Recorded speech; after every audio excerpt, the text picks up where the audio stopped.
What is your take on here? Mate. Obviously, there's some they're not very solid numbers so far. It's very early, but I'm interested to hear from you the political lessons out of this campaign for us here in Australia.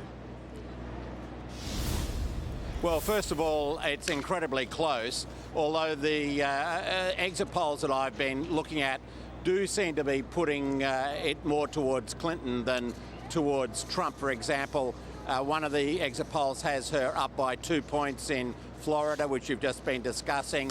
Similar number in North Carolina, Pennsylvania, a tie in Ohio. So the exit polls seem to be quite good for us, or for Clinton anyway. So the other point you make about what the lessons are for Australia, well, that's very interesting. Well, one thing I'd say is maintain a system of compulsory voting in Australia, a very good because point. What we're seeing here in the United States is Trump particularly appealing to his base and not worrying about anybody else in the centre of politics. In Australia, because we have compulsory voting, both major parties, for all their rhetoric, are really directing most of their energy towards the middle ground. That's not what we're seeing here in the United States in this campaign. So let's hear it for compulsory voting in Australia. And I don't think really, despite the presence of the Pauline Hansons of the world, we're really going to see a surge of this magnitude amongst populist politicians in Australia. Well, America didn't think it was possible either, Bruce, but it's happened, hasn't it?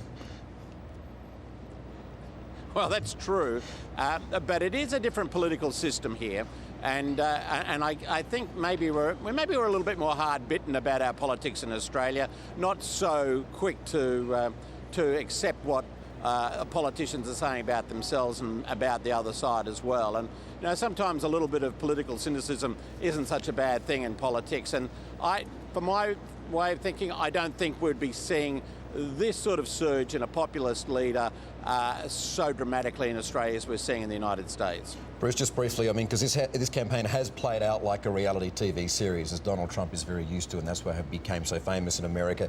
There was a great line I read this morning that said, "Looking forward to the vote today. Can't wait for the final episode of America Today." It has played out like a sitcom, the whole thing, hasn't it?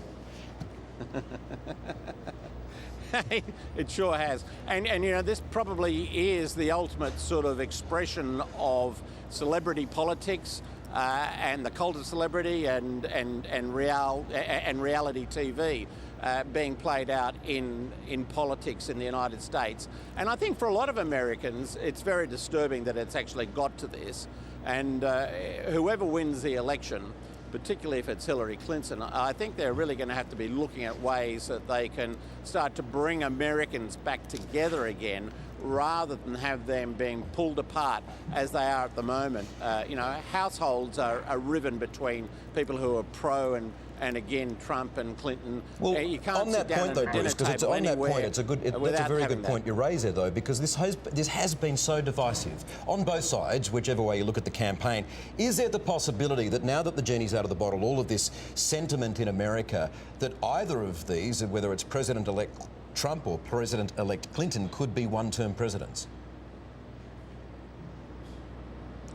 Look, I think that's a real possibility. I mean, for example, in the case of Clinton, if the Republicans were to get their act together and start to embrace minority, particularly Hispanics, and you had a more middle-of-the-road candidate, then I think she'd be in a fair bit of trouble at the next election. She's not popular with the electorate. Even amongst hardened Democratic supporters, I find it hard to find anybody who's a real big supporter of Hillary Clinton. Now, I think that's unfair because I think she's an extremely experienced and well-equipped politician, but she's been around for 30 years, and over 30 years you start to get a few barnacles on you, and that's what the Republicans have really been exploiting. You've watched a few campaigns, Bruce, in a nutshell, would you call it right now at any stage? When do you reckon it's going to happen? Well, it's far too early to call it now. I'd love to be able to say it was Clinton's. But all the indications are that she will win this election, and she may win it, reasonably comfortably in the end.